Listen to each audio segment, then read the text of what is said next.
If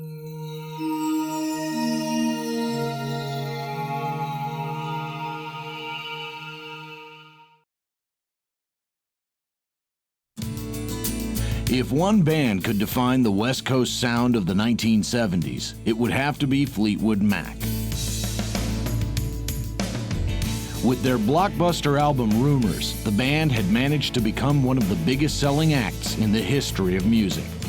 Their subsequent implosion during the 1980s left many wondering about the futures of the individual band members, and their surprise reunion for the inauguration of newly elected President Bill Clinton fueled speculation that the Fab Five might get together for one last album. But it was not to be, at least not at that time. It was yet another episode of the long soap opera that has been the history of one of the world's most popular and enduring groups. It is a story of dizzying highs and frightening lows, and a dedication to keeping the band going in spite of all its troubles.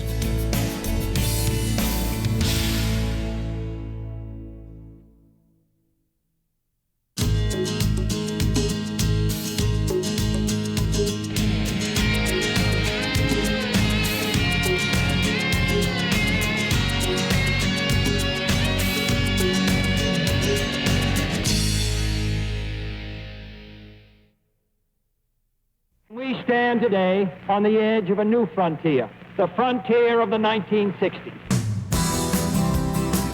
In 1964, the only thing that mattered to most of the world were four long-haired young men from Liverpool, England. Here they are, the Beatles! The Beatles changed the face of rock and roll and ushered in a dominance of the music charts by British acts that were little more than pale imitations of the Fab Four.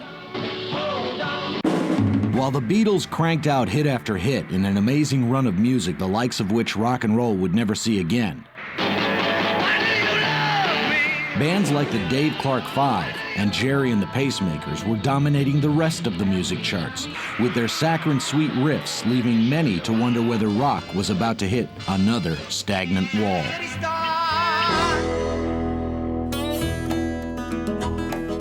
But once again, American music would prove to be both an inspiration and a savior to the British music scene, this time in the form of the blues. It's quite interesting because, of course, we were talking about the blues, and that's what, I mean, the Yardbirds have always been rooted in the blues, not black musicians really living that. We were sort of doing a white version of it, and hey, we were five white guys pretty much from suburbia. And there was all the blues groups like Chicken Shack, Savoy Brown, and Mike Vernon was producing all sort of bluesy records with British acts. So there was a lot of credit given to the blues artists at the time. There was quite a thriving blues scene. There were all these English rhythm and blues bands, of which the Rolling Stones were one. And then, of course, later on, when I joined John Mayall's Blues Breakers, I became part of that musical scene myself. Of the myriad groups who were playing the so-called British blues, none was more influential at this time than the Blues Breakers, led by John Mayall, and featuring a young prodigy by the name of Eric Clapton on guitar. It's God, Clapton is God and all that. And I don't, even to this day and ever again, will you ever see that sort of adoration for a guitar player. But Clapton soon grew restless in the Blues Breakers, leaving the door open to a young upstart guitarist who was a fan of his. There's been two pivotal moments when I've been in Eric's company. One was our meeting with Jimi Hendrix, and the other was seeing Peter Green with his band at the Civic Hall in Guildford.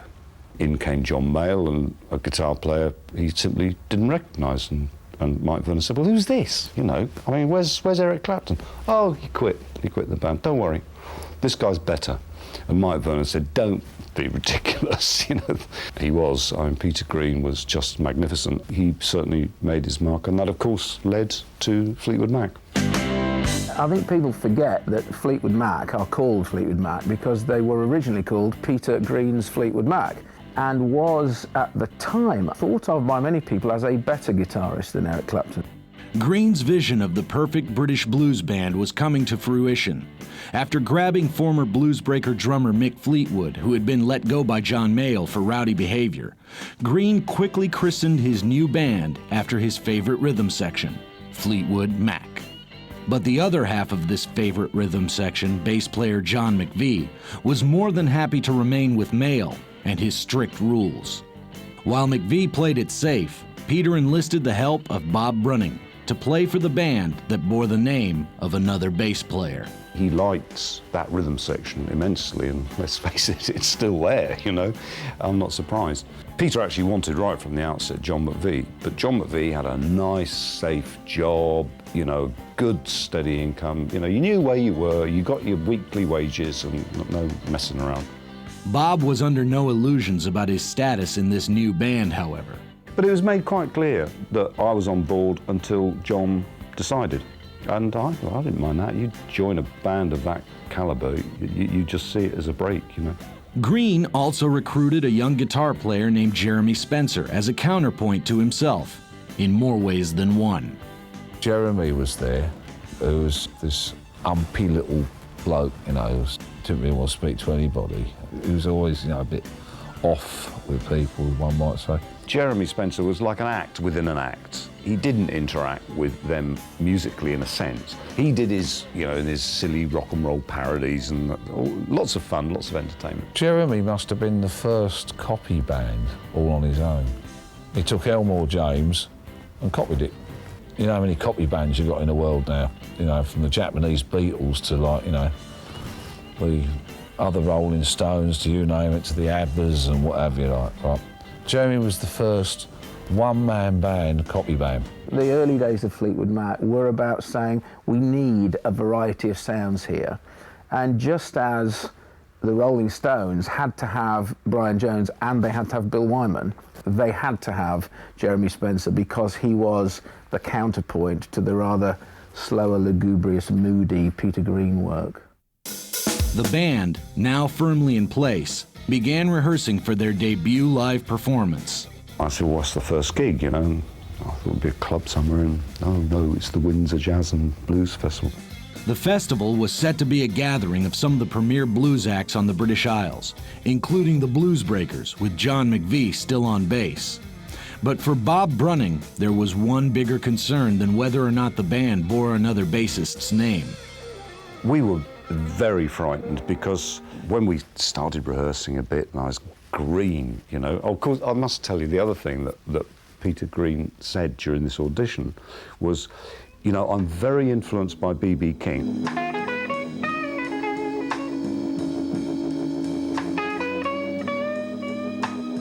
And I said, well, who's B.B. King? And he actually fainted, you know. And he gave me an armful of records and said, go home, do your homework, you know, which I did. But I'll tell you, you've never seen a bunch of more scared guys on the way to that gig. The band made quite an impression at the festival, though many say this was due in no small part to the talent of the band's leader. And the rest of us were just there, plonking away and doing all right, but, you know, he was already showing his immense skill. And his beautiful voice, I mean, he had this double skill. Not only was a terrific guitar player, but he had a fabulous voice. There was another performer on the bill that day that made quite an impression, on Fleetwood Mac. Christine Perfect then, of course, married John McVie and became Christine McVie. I feel sometimes she's been almost understated, her voice. I mean, she's got a glorious voice and made a massive contribution to the band. She wasn't just the sort of girl singer, you know, she had her writing, of course, you know. And I thought Christine was one of the best singers I'd ever sort of come across. When she recorded I'd Rather Go Blind, which was their big hit, and I thought, you know, Christine is going to be sort of fantastic. I'm so pleased to be sort of part and looking after Chicken Shack with her in it. And then up turns John McVie, so she leaves and gets married for him and joins Fleetwood Mac. It would be some time, however, before Christine would join the lineup of the band, but there would be an addition to the front lineup. Green recruited 18-year-old Danny Kerwin to fill the third guitar spot in his dream blues band. Danny Kerwin I never saw live, but on record, I thought he was a curious person to have in the group, and my friends and I who liked Fleetwood Mac for a while thought they'd slightly gone down the pan when he joined, I must say, because we weren't quite sure what his role was in the band. I think what we might be seeing there, though, is Peter Green being less and less happy with the role of band leader as he went on. I think he was not the most prolific of songwriters, and bringing in another songwriter, and particularly, you know, an attractive blonde-haired guy who might get his face plastered across the newspapers, was probably quite a good career move from that sort of pop sensibility. But all was not well within the band, or within its founding father. Peter Green was undergoing a change, spurred on by an incident in Germany, one that would have dramatic effects on not only his music and his bandmates, but his life. At that particular time, bizarrely and rather horrendously, it was a kind of tradition, I think, that if you liked somebody and respected their music, then one of the nicest things you could do was to give them a big mound of dangerous Category A drugs. And he was touring, I think they were in Germany, and a load of people who were in the audience invited him back to their place.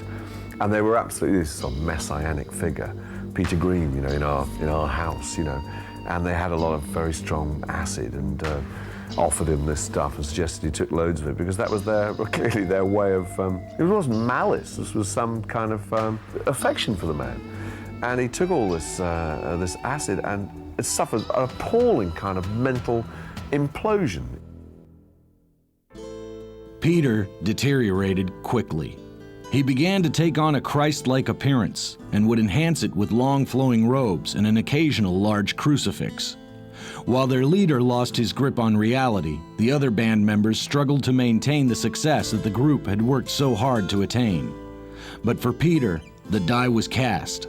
It would ultimately destroy his career. What is interesting about Peter Green, and it's sad in a way, was the fact that actually Peter Green lost his marbles along the way, which is very sad. Peter began displaying disturbing behaviour for his friends, and it was quite obvious that something wasn't quite right. He was diagnosed as schizophrenic. Green's demise was quick. Within a very short span of time, he could no longer function as a person, much less the leader of Fleetwood Mac. By the end of 1970, he had left the group behind. And he had left a vacuum within the world of the blues that was now almost entirely dominated by one Mr. Eric Clapton. Peter was under a lot of pressure, self-imposed maybe, and just found the whole thing too much and eventually turned in on himself and disappeared, as you say, for 25 years nearly. I think if Peter Green had, kept his marbles and had honed that skill that he had naturally, that sweetness of guitar playing. I mean, his voice was an incredible, incredible voice. And he had that charisma. He actually had more charisma than Eric had. And Eric had a lot of charisma. But Peter Green had a presence on stage that was quite extraordinary. Unfortunately for the band, their two remaining frontmen were not in much better shape to take the reins of leadership.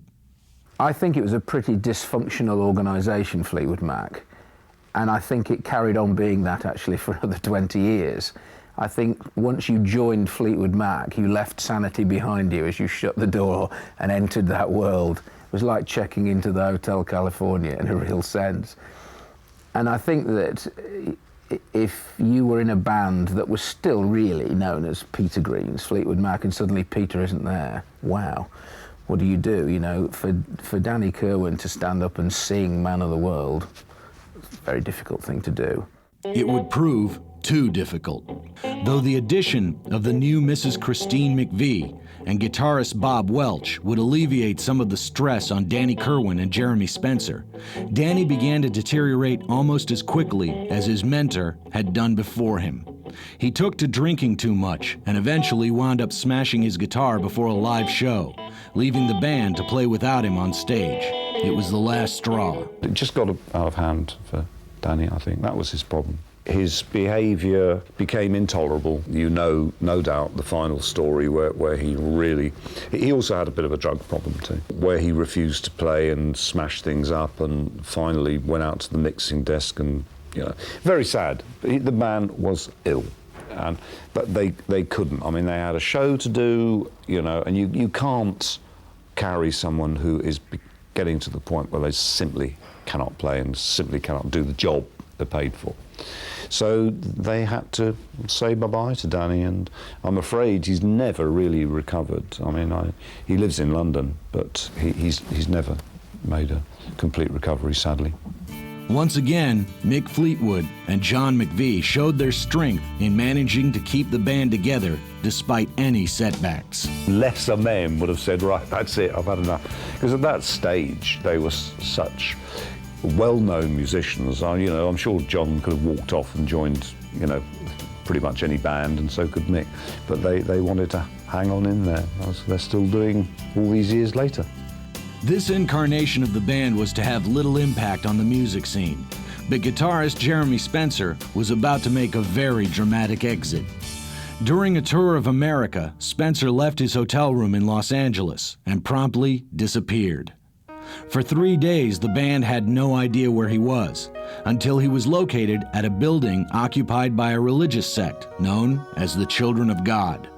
They found Jeremy, now calling himself Joshua, surrounded by the cult members who massaged his arms and chanted as he was confronted by his bandmates. I mean, it must have been extremely worrying, apart from anything else, to suddenly, he's gone, he's disappeared. So I think the band were initially confused, worried, and so on.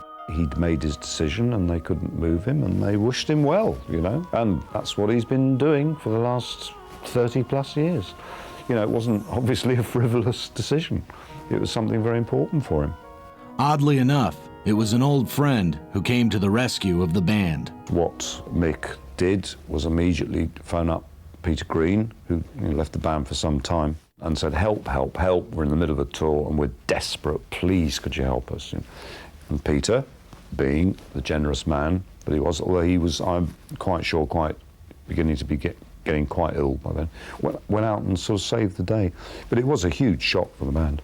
It was time for yet a new incarnation of Fleetwood Mac, but it would only be an intermission in a play that had yet to feature two of its strongest characters. The Bob Welch era has been entirely airbrushed, and I think that's because at that time they didn't really sell very many records, and he was a bridge in that he could play some of the old Fleetwood Mac songs, but he was a writer himself. He was a catalyst in turning them into the California band that they became. If you compile a list of the great Fleetwood Mac records of their era, I don't think any of the ones they did with Bob would make it into the top 100. Quite a few people have been through the band, but they all had their role to play, and a good one too. When they discovered Lindsey and Stevie, they hit the jackpot. Stevie Nicks and Lindsey Buckingham were no strangers to the music scene when Mick Fleetwood found them in Los Angeles in the early 70s. They had played in a band called Fritz in the late 60s and had supported some of the biggest names of the era. They had suffered the internal tensions that bands inevitably go through and had split from Fritz to make a go of it alone in Los Angeles. They had found in each other not only a musical voice, but a love relationship that would drive the two of them to create some of their best music. And they had released an album of those songs only to see it sink out of sight with nothing to show for it but a provocative album cover and a following in Birmingham, Alabama. Stevie was working as a waitress while leaving Lindsey the time to hone his skills, but fate was about to deal them a significantly better hand. It's a great story how Mick happened to be in the studio and happened to be hearing their record being made and thinking, I wonder if they'd like to join my band. They were looking for a studio. Mick wanted to hear what the studio sounded like, and he pushed a button and out came the voice of Stevie Nicks. And he said, wow, never mind the studio, give me her phone number. He only wanted Stevie Nicks, he didn't want Lindsey Buckingham. But Stevie said, uh-oh, no, both of us or none of us. The rest is history. It's impossible to imagine something like that happening now, and also just how desperate were Lindsey and Stevie that they accepted the offer from this, as it were, has-been English blues band who not many people had heard of.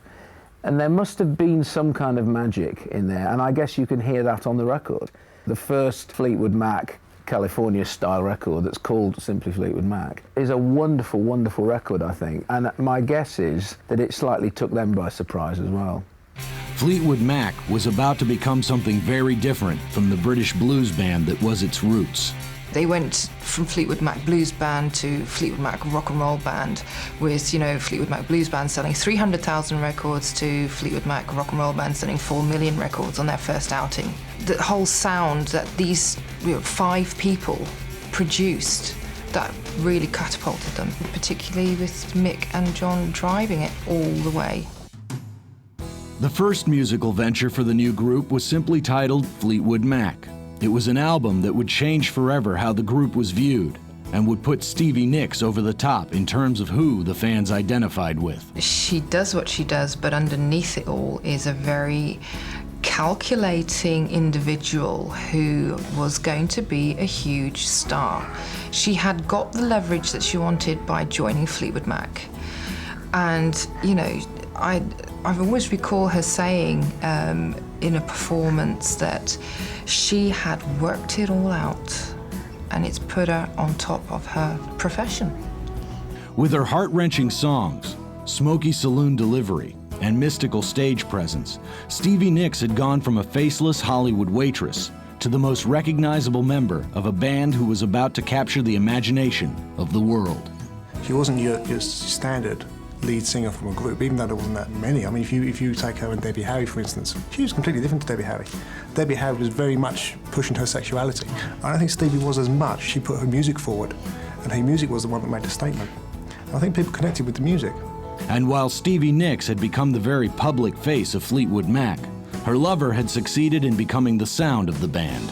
I think he had that fantastic production sensibility, which was completely right for that era. I think some of those records have begun to sound a bit dated now, not all of them, some of them have, but at the time that crisp, compact disc, as we would have called it then, sound was absolutely the sound of the time, and it was perfect for FM radio, which wanted that clarity and that depth that it wasn't used to from old mono singles. So yes, I'd say Lindsey's production sensibility was hugely important in their success. It also brought out something in a longtime member of the band, who until now had not been overlooked so much as overshadowed. When Stevie and Lindsey joined the band, I think it became quite apparent how much pop sensibility that Christina's got. And she'd started writing. I mean, she'd always been writing, but I think with the blues incarnation of Fleetwood Mac remained largely ignored.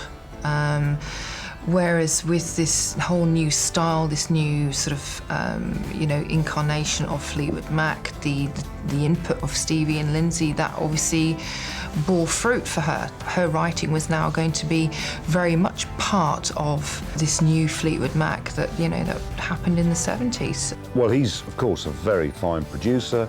I think there was just a buzz going on in the band, and Christine could see there were some good songs being written, and she discovered herself she could write good songs, and there was a sort of buzz going on, and they'd bounce off each other's ideas and so on and so on. There was some concern within the band that Christine would have trouble adjusting to another female in this, an admittedly male-dominated forum. They needn't have concerned themselves. She had no problem with it at all. And they became very good friends.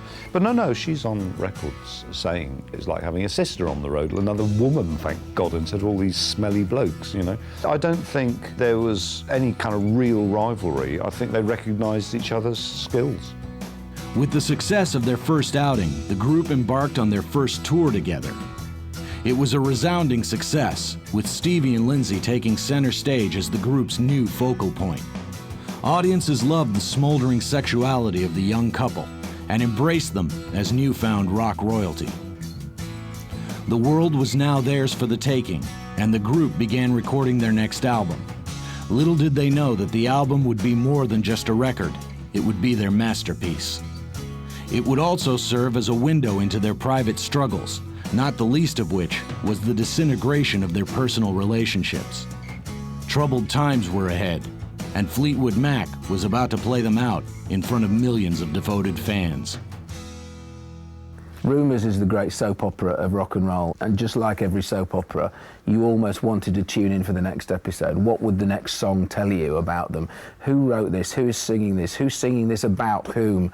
The album started out like any other, with the group getting together and working on the individual tracks. But unlike the recording of the White Album only a little while before, the band was not a unified entity. The strains of recording, touring, and maintaining Fleetwood Mac had taken its toll on the individual members and had led to the disintegration of not only Stevie and Lindsey's relationship, but the marriage of John and Christine McVie. Even Mick Fleetwood was not immune. His relationship with his wife had deteriorated to the point where divorce seemed like the only answer. The material reflected the inner turmoil and would leave fans with many questions.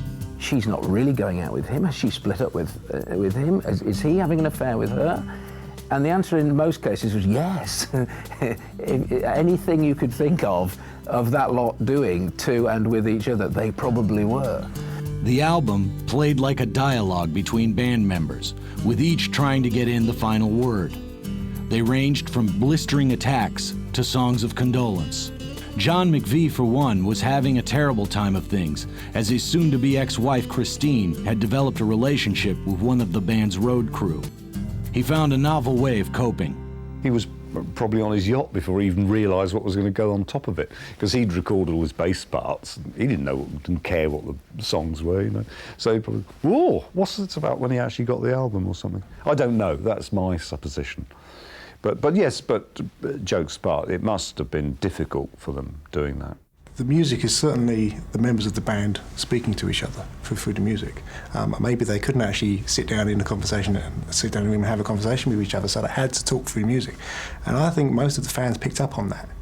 They knew that this couple, Stevie and Lindsey, had broken up and Mick and John had broken up, and they were talking amongst themselves. The only side effect was that poor John, who didn't write any lyrics, couldn't actually speak back.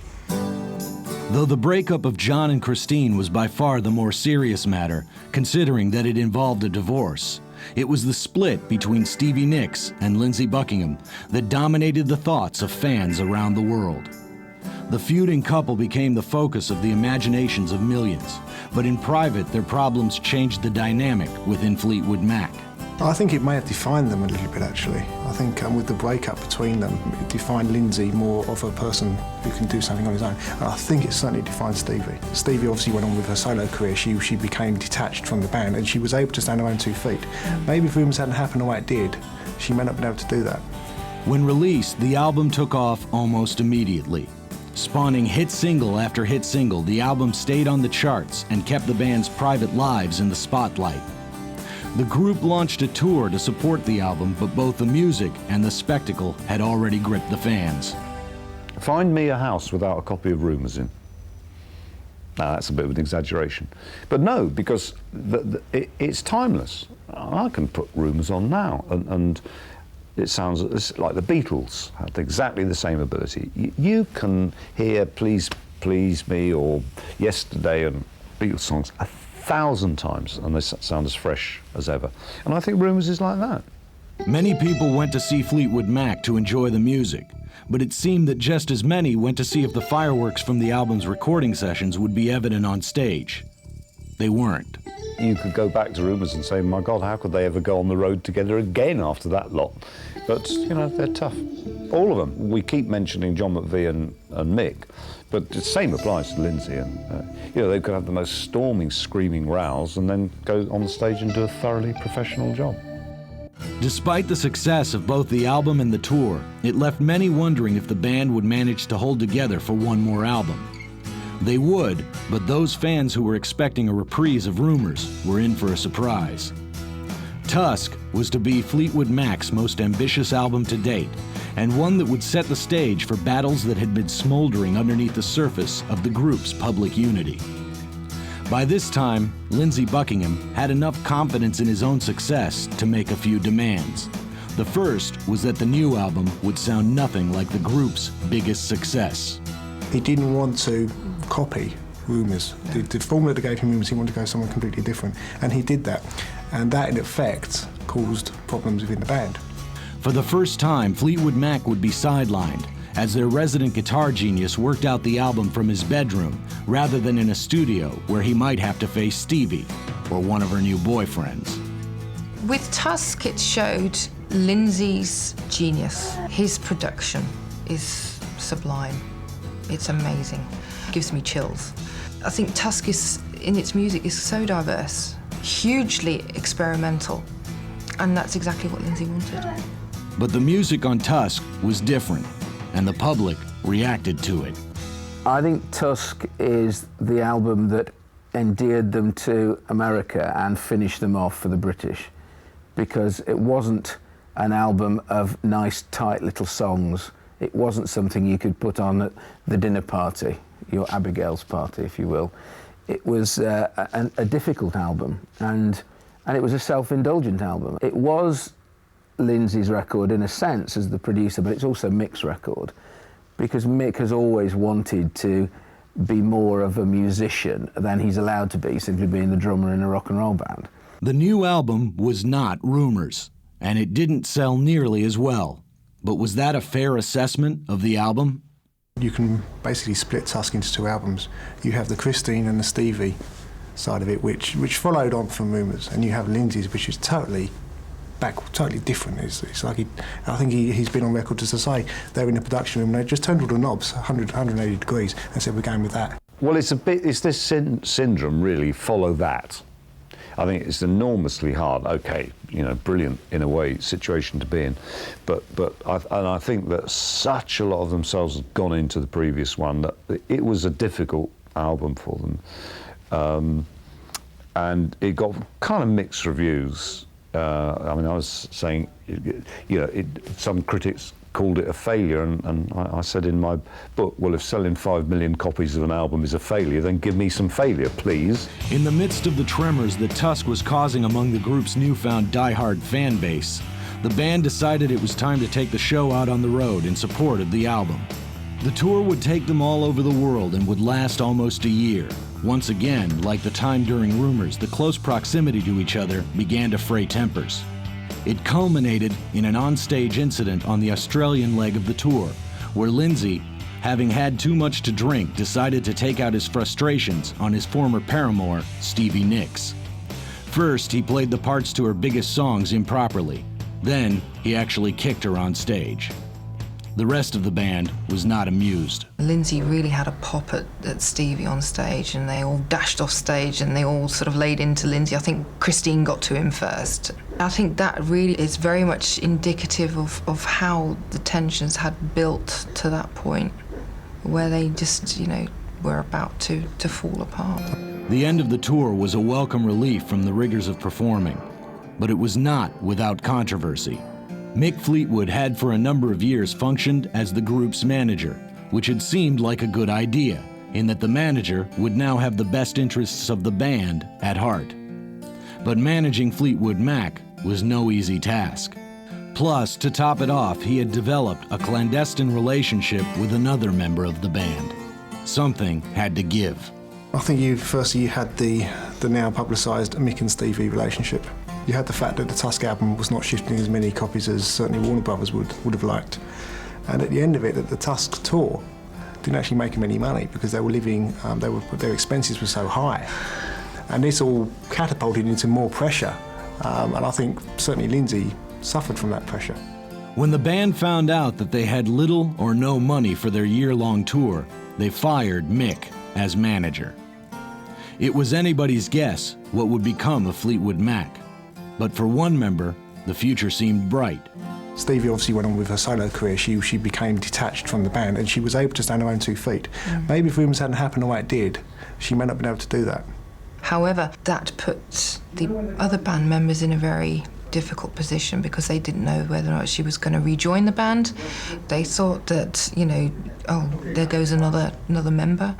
But she remained loyal, and to this day she's remained loyal to that band. Stevie's solo efforts were wildly successful, but at heart she was still a member of Fleetwood Mac, and she was there for the recording of their next album, though not as much as some would have liked. Stevie just produced Belladonna and had gone out on a very, very small tour for it, but I'm pretty certain the forces around Stevie's solo career would have liked her to prolong that tour because she was selling out venues.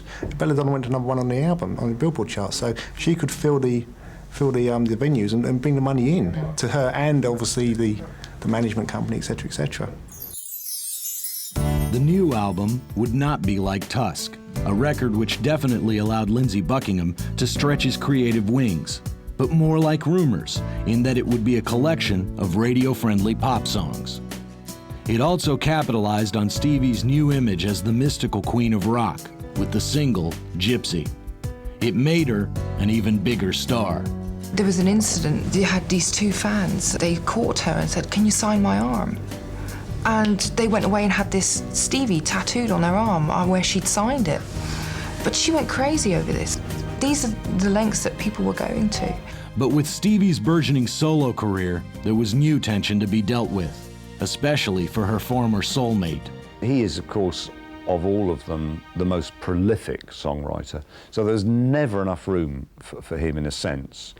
And I think he was frustrated because his solo stuff, good quality though it is, has never really, got near to the sort of Fleetwood Mac popularity. And I think there were those frustrations, and he and Stevie would fight about whose songs were going to get on and stuff like that.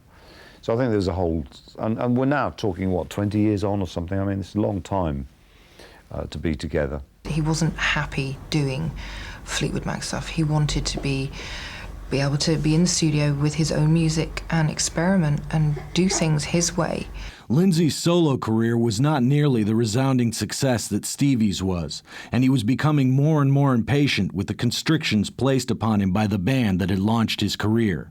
It was evident on their latest album. He seemed to be on 50%. He didn't really seem as though he really wanted to do that album. I think he was done more brought under pressure. He had his solo career going on in parallel at the same time as well, and I think his mind was more on that, but he felt obliged that he had to do the Mirage album and also produce it and spend X amount of time in the studio overdubbing the album. But he did it, but his songs were not of the same scale that were on Tusk and certainly were on Rumours and the White Album. The album sold well and kept the band in the public eye, but what no one knew was that it would be some time before the world saw Fleetwood Mac again. The 80s rolled along. Fans were still wondering what would become of their favorite band. Well, come on, little mama, let's tear this damn place up. Music was changing, with new wave and a punk sensibility left over from the late 70s. Rebellion had gone mainstream and was worlds away from the laid-back California sounds of Rumours. You had Elvis Costello, and you had even Tom Petty was meant to be a punk, for goodness sake. But what those guys were doing was just saying, wait a minute, pop music has always been about 3-minute songs with tunes. Let's do some of that again. In those first few years of the 80s, corporate radio did not yet exist. DJs were freer to hype new styles of music, and among them there was definitely a backlash against bands like Fleetwood Mac. There was a sort of vague playlist at the time, but not really, but that playlist thing came in later and before. But while I was doing it, I was lucky enough to be able to go and see bands say, oh, I love this, I'm going to play it. Whether it was new, different, quirky, punky, not punky. For the first 6 months of doing it, our boss at Radio 1 said, look, I'm really not sure whether you're the right guy for the breakfast show. You know, the music you play is too eclectic, it's too late night. And I said, no, it's not. Things are changing. It's gone away from like soft disco and easy disco-y stuff. There was also the aftermath of Mick's management fiasco to deal with. When I made a film about them in the late 80s, the oddest thing of all was the number of managers you had to deal with. Because I had sort of naively expected that once I'd got the agreement of Fleetwood Mac's manager to an interview, that it would happen, but oh no. Every single one of them had an individual manager, and it was like dealing with 5 different boxers about trying to organise a team. It was the most extraordinary thing that they were bound together by the fact that they needed each other because they needed the name. It would be 4 years before the band would regroup for a new album. 1987 found the members of Fleetwood Mac in different positions. Stevie Nicks had continued her ascent as one of the most successful solo artists of the 80s, while Lindsey Buckingham had struggled for success on the same front. John McVie relaxed. Mick Fleetwood drummed and spent money, and Christine enjoyed life. But it was time for a new Fleetwood Mac project, in part due to Mick's mismanagement of his own cash flow. If it's true that artists do their best work when they really need to, rather than when it's just an indulgence, which I certainly believe is true of a lot of popular music, then Tango in the Night is a perfect example of that, because there was a record that they needed to make some money. But as always, there were problems, especially with Stevie Nicks. It wasn't, Stevie being, I am the new queen of rock and roll. It was very much related to her drug abuse. In '87, obviously, Fleetwood Mac got together for Tango, but she had to have a spell in Betty Ford's to cure her cocaine addiction. Lindsey, on the other hand, found himself once again at the reins of the Big Mac. He handled it the way he always did. Well, of course, John and Mick came from a background of set up the amps on the stage and just see what happens. And that was the absolute antithesis of the world that Lindsey came from, where you rather feel that if he'd been 20 years younger, he'd have written computer games. This was not a man, I don't think, who felt very comfortable going out on stage and posing with the axe. He wanted to create finely honed music in his own studio. When I visited him when they were making Tango in the Night, I saw his studio, which was absolutely next door to his bedroom. But the band would have to deal with Stevie's internal crisis, which came to a head near the end of the sessions. There was a story that when the first playback of Tango occurred and Stevie heard it, she left the room fuming because she didn't hear herself on any of the tracks. So Lindsey then had to go back and actually overdub her backing vocals on songs like Everywhere because she wasn't on there. Now that in itself put quite a strain on the whole production process of Tango, because Stevie wasn't available to do the music for Tango. And yes, it did cause a lot of tension. Christine got very angry with her about the whole process, but it sort of came to light during that time that she'd also obviously spent this time in Betty Ford's and wasn't able to get to the studio because she was on this recovery process. The album was a success, but this time, when confronted with the idea of a tour, one member had had enough. Because it was such a huge emotional strain on Lindsey, I've still got to go to work with that woman, and then having to tour with her again. And Lindsey was the linchpin, really, for Fleetwood Mac. And with his decision to leave the band, one of the world's favorite couples finally called it a day. I think it's always been said that Stevie and Lindsey could never really break up while they were still in that band, and the fact that didn't actually happen until '87. They were still together in the band, and all the frustrations were still coming out at various times, even though they tried to keep a lid on it. Basically, it was a breakup of Lindsey and Stevie, and then Lindsey walked away from Fleetwood Mac. Stevie would hang on for a bit longer, but the Fab Five were no more. The band would go through a number of permutations, which brought them little success. Eventually, Stevie herself would leave due to a conflict with Mick over a song that had been written years before, but left off of the Rumours album. But also, Stevie was putting together a box set of her solo album, Time Space, and she wanted to have Silver Springs, which was a track which wasn't put onto the Rumours album because it was on the Rumours album on the vinyl it was just too long, so they decided to cut Silver Springs out. And Silver Springs was a very personal record for Stevie. She'd given the rights over to her mother on that track, and she wanted to put it on Time Space, and Mick said no. And she said, if you don't give me Silver Springs, I will leave the band, and he didn't give it to her. Yeah, so she left the band. But then something happened that no one could have predicted. Arkansas Governor Bill Clinton was giving then President George Bush a run at the polls that year, and the young presidential candidate had embraced Fleetwood Mac's Don't Stop as his campaign song. All of a sudden, the band was in the spotlight yet again. Well, I was watching one of the programs, one of the conferences that they were having, and I wasn't paying much attention, but my ears pricked up immediately at the end when I heard the song being played, and then, of course, the phone was ringing off the hook after that. So. And even more so when Clinton won the presidency and requested that the Rumours-era lineup be his house band for the inaugural. All but one of the members of the legendary supergroup were happy to oblige, but he was soon convinced by a very persuasive voice from his past. Lindsey didn't want to do it. The rest of the band did want to do it, and Stevie was happy to after the problem with Mick previously. She decided she would come back and do that, but I think she said to Lindsey not to cheat her out at this moment, and Lindsey just felt the pressure to conform and do the performance.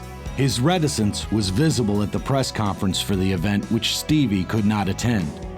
I left at a time when I thought the creative atmosphere was sort of at a low ebb, and I kind of jumped off in order to sort of reclaim some of my own creativity and to reassemble some of my creative tools. And I'm really just now being able to realize that, so I don't see that as something that I personally would want to do at the moment. I mean, I've got a band that's a totally different kind of thing that has a lot more to do with some of the musical nuance that I've been looking for quite a while, and I just want to see that through. But, you know, stranger things have happened.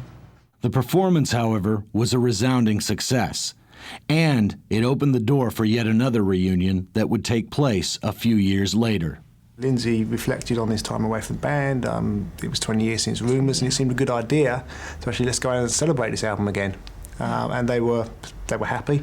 Lindsey was working with Mick, John, and Christine on his solo album, and he'd already recorded a soundtrack with Stevie Nicks in '96. So it just seemed right at this time to get the band back together and do what became the dance. The resultant album and tour were wildly successful, and once again, Fleetwood Mac was a viable entity. It would be a few years, but the band would continue.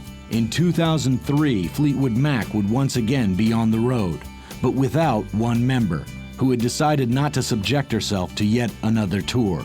We know Christine McVie finally called it a day and couldn't be persuaded, not being a road animal at all, really. But there they are, selling out everywhere. Some things had not changed in all the years apart, however. Stevie and Lindsey were now able to share a stage, but that hadn't changed their approach to their work.